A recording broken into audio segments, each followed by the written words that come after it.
മലബാറുകാരുടെ ഒരു സ്പെഷ്യൽ വിഭവമാണ് ഇത്. അസൽ ടേസ്റ്റ്. നോമ്പുകാർക്കൊക്കെ ഉണ്ടാക്കുന്ന ഒരു റെസിപ്പിയാണ്. പക്ഷെ ഇതൊരു സ്പെഷ്യൽ ടേസ്റ്റിലാണ് നമ്മൾ ഇത് ഉണ്ടാക്കുന്നത്. 2 നേന്ത്രപ്പഴം ഉണ്ടെങ്കിൽ ഇപ്പം ഉണ്ടാക്കിക്കോളും. അപ്പോൾ 2 നേന്ത്രപ്പഴം എടുത്ത് വെച്ചിട്ടുണ്ട്. ഇത് നമുക്ക് നെടുകെ ഇങ്ങനെ കീറി കൊടുക്കാം. ചെറിയ ചെറിയ കഷ്ണങ്ങളാക്കി കിട്ടത്തക്ക വിധത്തിൽ ഒന്ന് മുറിച്ച് പിന്നെ 2ആയിട്ട് കീറിയിട്ടുണ്ട്. പിന്നെ ഇത് ചെറിയ ചെറിയ കഷ്ണങ്ങളായിട്ടങ്ങ് അരിഞ്ഞെടുക്കാം. അപ്പോൾ ഇത് എല്ലാം അരിഞ്ഞു വെച്ചിട്ടുണ്ട്. ഇനി നമുക്കൊരു പാൻ വെച്ച് അതിലേക്ക് നെയ്യ് ഒഴിച്ചു കൊടുക്കാം. 1 ടേബിൾ സ്പൂണൊക്കെ ഒഴിച്ചു കൊടുക്കാം. അതിലേക്ക് ഒരു കൈപ്പിടി നിറച്ചും കാഷ്യൂനട്ട് ഇട്ട് കൊടുക്കാം. അതൊന്ന് റോസ്റ്റ് ചെയ്തെടുക്കാം. അതിൻ്റെ ഡാർക്ക് കളർ ചെറുതായിട്ടിങ്ങ് വരുമ്പം അതിലേക്ക് അത്ര തന്നെ ഉണക്കമുന്തിരി ഇട്ട് കൊടുക്കാം. അത് നന്നായിട്ടൊന്ന് വീർത്ത് വന്നിട്ടുണ്ട്. ഇനി നമുക്കതിലേക്ക് ഒരു 1/2 കപ്പ് ചെറിയ തേങ്ങ ചേർത്ത് കൊടുക്കാം. ഇനി അതിൻ്റെ കൂടെ നമുക്ക് പഞ്ചസാര ചേർത്ത് കൊടുക്കണം. ഞാൻ പൊടിച്ചിട്ടാണ് ചേർക്കുന്നത്. ഏലക്ക ഒന്ന് പൊടിച്ചെടുക്കാനായിട്ട് 1 ടേബിൾ സ്പൂൺ പഞ്ചസാരയിലേക്ക് 2 ഏലക്ക തൊലി പൊളിച്ചതിട്ട് നന്നായിട്ടൊന്ന് പൊടിച്ചെടുക്കാം. ഇനി അത് നമുക്കിതിലേക്ക് ഇട്ട് കൊടുക്കാം. ഏലക്കപ്പൊടി വേറെ ഉണ്ടെന്നുണ്ടെങ്കിൽ ഡയറക്റ്റ് അങ്ങ് ചേർത്തിരുന്നാലും മതി. പഞ്ചസാര പൊടിക്കേണ്ട ആവശ്യമില്ല. ഇനി അതെല്ലാം കൂടെ ഒന്ന് ഇളക്കി പഞ്ചസാരയെല്ലാം നന്നായിട്ടൊന്ന് മിക്സ് ആയതിനു ശേഷം നമുക്കതങ്ങ് മാറ്റി വയ്ക്കാം. ഇനി അതേ പാനിലേക്ക് കുറച്ച് നെയ്യ് ഒഴിച്ചു കൊടുക്കാം. ഒരു 1.5 ടേബിൾ സ്പൂണൊക്കെ ഒഴിച്ചിട്ടുണ്ട്. ഇനി അതിലേക്ക് നമ്മൾ മുറിച്ച് വെച്ചിരിക്കുന്ന നേന്ത്രപ്പഴം ഇട്ടങ്ങ് നിരത്തി അങ്ങ് വെച്ച് കൊടുക്കാം. ഇത് നന്നായിട്ടൊന്ന് വാടി വരണം. ഇതൊരു ലോ ഫ്ലെയിമിൽ വെച്ചങ്ങ് വഴറ്റിയെടുക്കാം. തീരെ കുറവ് വേണ്ട, എന്നാൽ അധികമായി പോവുകയും ചെയ്യരുത് ചൂട്. അപ്പോൾ ആ സൈഡ് ആയി കഴിയുമ്പോൾ നമുക്ക് ഇതുപോലെ എടുത്തങ്ങ് മറിച്ചിട്ട് കൊടുക്കാം. എല്ലാ സൈഡും പഴം നന്നായിട്ടങ്ങ് വാടി കിട്ടണം. ഇടയ്ക്ക് വേണമെങ്കിൽ കുറച്ച് നെയ്യ് ഒഴിച്ചു കൊടുക്കാം. ഇനി ഇതിലേക്ക് നമുക്കൊരു 1.5 ടേബിൾ സ്പൂൺ പഞ്ചസാര ഇട്ട് കൊടുക്കാം. ഇനി ഈ പഴം പഞ്ചസാരയിൽ നന്നായിട്ടൊന്ന് ആയി വരണം. അപ്പോഴാണ് അതിൻ്റെ നല്ല ടേസ്റ്റ് ഉണ്ടാവുക. ഇപ്പം നമ്മളിതിൽ ഓരോ പാർട്ടായിട്ട് പഞ്ചസാര ഇട്ടതുകൊണ്ട് എല്ലാത്തിലും ആ മധുരം നന്നായിട്ട് പിടിച്ചിട്ടുണ്ടാവും. അത് നല്ല ടേസ്റ്റ് ആയിരിക്കും. പഞ്ചസാരയൊക്കെ ഒന്ന് എല്ലായിടത്തും ഒന്ന് മെൽറ്റായിട്ട് വന്നിട്ടുണ്ട്. ഇനി ഇതിന് നമുക്ക് കുറച്ച് ഭാഗം മാത്രം എടുത്ത് അങ്ങ് മാറ്റി വയ്ക്കാം. ഒരു 3 ടേബിൾ സ്പൂണൊക്കെ മാറ്റിയിട്ടുണ്ട്, അത്രയേ ഉള്ളൂ. ഇനി നമുക്കിതിലേക്ക് ഒരു 1/2 കപ്പൊക്കെ വെള്ളം ഒഴിച്ചു കൊടുക്കാം. ഇതിൻ്റെ കൂടെ നമുക്ക് 1 ടീസ്പൂൺ ചെറുനാരങ്ങ നീരും കൂടെ ഒഴിച്ചു കൊടുക്കണേ. ഇത് നമുക്ക് അടച്ചു വെച്ചൊന്ന് വേവിച്ചെടുക്കാം. അപ്പോൾ നമ്മുടെ ഈ ഒരു സ്നാക്ക് കഴിക്കാൻ ഭയങ്കര ടേസ്റ്റ് ആയിരിക്കും. അല്ലാന്നുണ്ടെങ്കിൽ പഴത്തിൻ്റെ കഷ്ണങ്ങൾ കുറച്ച് കട്ടിയായിട്ടുണ്ടാവും കടിക്കാനായിട്ട്. അപ്പോൾ നന്നായിട്ട് വറ്റി വന്നിട്ടുണ്ട്. ഇനി നമുക്കതിലേക്ക് നേരത്തെ വറുത്ത് വെച്ചിരിക്കുന്ന തേങ്ങ അണ്ടിപ്പരിപ്പൊക്കെ ഇല്ലേ, അത് നമുക്കിതിലേക്ക് ഇട്ട് കൊടുക്കാം. കുറച്ച് ഭാഗം ഗാർണിഷ് ചെയ്യാനായിട്ട് മാറ്റിയിട്ട് ബാക്കി ഇട്ടാൽ മതി. എല്ലാം കൂടെ നന്നായിട്ടൊന്ന് മിക്സ് ചെയ്ത് വെക്കാം. തീ ഓഫ് ആക്കിയിട്ടുണ്ട്. ഇനി നമുക്ക് മിക്സിയുടെ ജാറിലേക്ക് 2.5 ടേബിൾ സ്പൂൺ പഞ്ചസാര ഇട്ടൊന്ന് പൊടിച്ചെടുക്കാം. ഇനി അതിലേക്കൊരു 3 മുട്ട പൊട്ടിച്ചൊഴിച്ചു കൊടുക്കാം. പഞ്ചസാര ആദ്യം അടിക്കണമെന്നില്ല, പക്ഷേ അടിച്ചതാണെന്നുണ്ടെങ്കിൽ പെട്ടെന്ന് അങ്ങ് മുട്ടയായിട്ട് അങ്ങ് മിക്സായി വന്നോളൂ. ഇനി അതിലേക്ക് നമുക്ക് 1/2 ടീസ്പൂൺ വാനില എസൻസും കൂടെ ചേർത്ത് കൊടുക്കാം. വാനില എസൻസ് ഇല്ലാന്നുണ്ടെങ്കിൽ പഞ്ചസാര പൊടിക്കുമ്പോൾ 2-3 ഏലക്ക ഒന്ന് ചേർത്ത് പൊടിച്ചെടുത്താൽ മതി. പക്ഷെ വാനില എസൻസ് ആകുമ്പോഴാണ് കുറച്ചുകൂടെ നല്ലത്.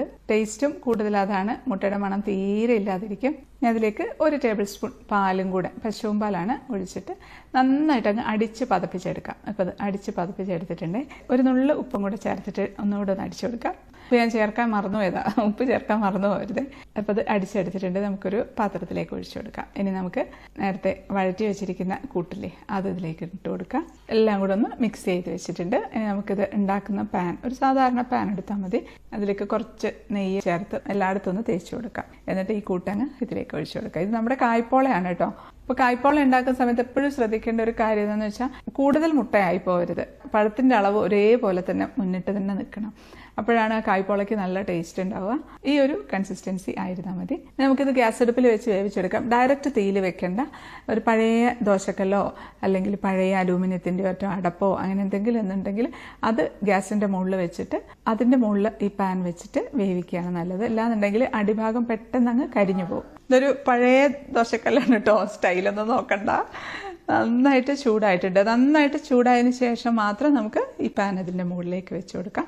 എന്നിട്ട് അടച്ച് വെച്ച് കുറഞ്ഞ തീയിൽ വേവിച്ചെടുക്കാം. ഒരു 25-30 മിനിറ്റൊക്കെ വേണ്ടി വരും. കുറഞ്ഞ തീയിലല്ലേ വെക്കുന്നത്. ഇപ്പോൾ ഒരു 10 മിനിറ്റ് കഴിഞ്ഞിട്ടുണ്ട്. കുറച്ചൊന്ന് സെറ്റായിട്ടുണ്ട്.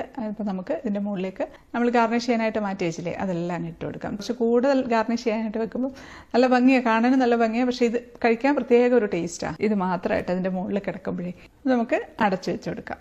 അതേ ഫ്ലെയിമിൽ തന്നെ ഇരുന്നോട്ടെ. 10 മിനിറ്റായി. ഇനി ഒരു 20 മിനിറ്റ് കൂടെ കഴിഞ്ഞിട്ട് നോക്കാം. അപ്പോൾ ഒരു 30 മിനിറ്റൊക്കെ ആയിട്ടുണ്ട്. ഇപ്പം റെഡി ആയിട്ടുണ്ട്. റെഡി ആയിട്ടുണ്ടോ നോക്കാൻ വേണ്ടി നമുക്ക് ചട്ടുകം ഇങ്ങനെ സൈഡിൽ കൂടെ ഇങ്ങനെ ആക്കി കൊടുക്കുന്ന സമയത്ത് ഇങ്ങനെ വിട്ടിങ്ങനെ വരും. അപ്പോൾ ആയിട്ടുണ്ട് കറക്റ്റ് എന്നാണ്. വേറൊരു പാനിലേക്കോ അല്ലെങ്കിൽ ദോശക്കല്ലിലേക്കോ കുറച്ച് നെയ്യൊന്ന് ആക്കി കൊടുത്തിട്ട് നമ്മൾ ഉണ്ടാക്കി വെച്ച കായ്പോള അങ്ങ് മറിച്ചങ്ങ് ഇട്ട് കൊടുക്കുക. അപ്പോൾ അപ്പുറത്തെ സൈഡ് ഒന്നൊന്ന് മുരിഞ്ഞങ്ങ് വരും. വെന്തിട്ടുണ്ട് കേട്ടോ, കംപ്ലീറ്റ് ആയിട്ട് വെന്തിട്ടുണ്ട്. ഇനി വേവേണ്ട ആവശ്യമൊന്നുമില്ല, ആ സൈഡ് ഒന്ന് മുരിഞ്ഞ് വന്നാൽ മതി. ഇനി അതോടെ ഒരു 5 മിനിറ്റ് ഒരു ലോ മീഡിയം ഫ്ലെയിമിൽ അങ്ങ് വെച്ചെടുക്കാം. അപ്പോൾ അത് ആയിട്ടുണ്ട്. ഇത് മതി. നമുക്കിനി അതൊരു പ്ലേറ്റ് വെച്ച് അങ്ങ് കമത്തി ആ പ്ലേറ്റിലേക്ക് അങ്ങ് തിരിച്ചിട്ട് കൊടുക്കാം. നമ്മുടെ സൂപ്പർ ടേസ്റ്റി കായ്പോള റെഡി. ഇത് പല സ്റ്റെപ്പായിട്ട് ഉണ്ടാക്കിയതുകൊണ്ട് കുറേ പ്രൊസീജിയർ ഉള്ളതുപോലെ തോന്നുമെങ്കിലും അങ്ങനെയൊന്നും അല്ല കേട്ടോ. എളുപ്പമാണ് ഉണ്ടാക്കാനായിട്ട്. ഇത്ര എളുപ്പത്തിൽ ഉണ്ടാക്കാൻ പറ്റിയ ഒരു സ്നാക്കാണ്. ഒരുപാടങ്ങ് മധുരമൊന്നും ഇല്ലാത്ത നല്ല ടേസ്റ്റി ആയിട്ടുള്ള കായ്പോള കട്ട് ചെയ്തിട്ടുണ്ട്. അടിപൊളി, കാണാൻ നല്ല ഭംഗിയുണ്ട് കേട്ടോ. നമുക്ക് ടേസ്റ്റ് ചെയ്ത് നോക്കിയാലോ? കഴിക്കട്ടെ.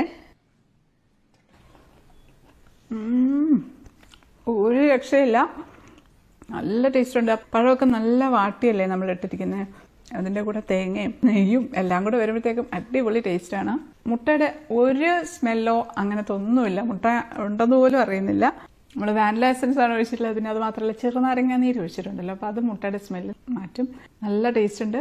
ഒരു മസ്റ്റ് ട്രൈ ഐറ്റമാണ് കേട്ടോ. സാധാരണ നമ്മുടെ നാട്ടിലൊക്കെ നോമ്പ് സമയത്ത് ഉണ്ടാക്കുന്ന ഒരു റെസിപ്പിയാണിത്. നോമ്പിന് മാത്രമല്ല, അതിപ്പോൾ വൈകുന്നേരങ്ങൾ ഉണ്ടാക്കാൻ പറ്റിയിട്ടുള്ള ഒരു റെസിപ്പിയാണ്. ഹെൽത്തി ആയിട്ടുള്ള ഒരു ഈവനിങ് സ്നാക്ക് അല്ലേ.